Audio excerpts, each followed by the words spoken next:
اعوذ باللہ من الشیطان الرجیم، بسم اللہ الرحمن الرحیم۔ السلام علیکم، میرا نام ہے ہیرا تحریم اور آج ہم بات کریں گے خواب میں کبوتر دیکھنے کی مختلف تعبیروں کے بارے میں۔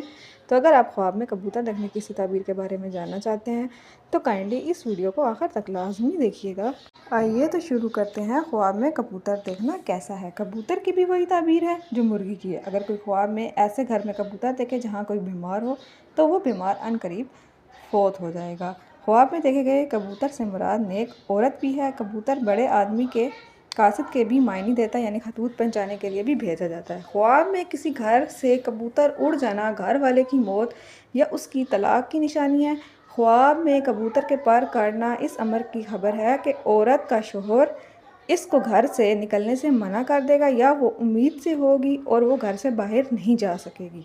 اگر کوئی شخص خواب میں دیکھے کہ اس نے شکار کی غرض سے کبوتر کے پر کاٹ دیے ہیں تو یہ اس امر کی علامت ہے کہ وہ کسی آدمی کو فساد پھیلانے کے لیے بلائے گا۔ جو تعبیر کبوتر کی ہے وہی اس سے ملتے جلتے پرندوں کی بھی ہے جو پنجروں میں رکھے جاتے ہیں، چاہے وہ آزاد ہوں، غلام ہوں یا قیدی ہوں۔ پرندے والے کے لیے خواب میں پرندے دیکھنا اولاد اور بچہ کر رکھے ہوئے مال کا پتہ دیتا ہے۔ اگر کوئی شخص خواب میں یہ دیکھے کہ وہ پنجرے میں پرندے کو کھانا کھلا رہا ہے تو یہ اس امر کی علامت ہے کہ وہ جیل میں کسی قیدی سے بات چیت کرے گا یا اس کی رہائی کے لیے دوڑ دھوپ کرے گا۔ اس کا مطلب یہ بھی ہو سکتا ہے کہ خواب میں دیکھنے والا کسی بیمار کی تیمارداری کرے گا، اور اگر کوئی خواب میں یہ دیکھے کہ پرندہ بغیر اس کی اجازت کے پنجرے میں سے اڑ گیا ہے تو یہ اس امر کی نشانی ہے کہ بیمار فوت ہو جائے گا یا اس کا کوئی عزیز اس کو چھوڑ کر چلا جائے گا۔ اگر آپ خواب میں کبوتر کے متعلق کسی اور تعبیر کے بارے میں جاننا چاہتے ہیں تو کائنڈلی ہمیں کمنٹ سیکشن میں لازمی بتائیے گا۔ اللہ حافظ۔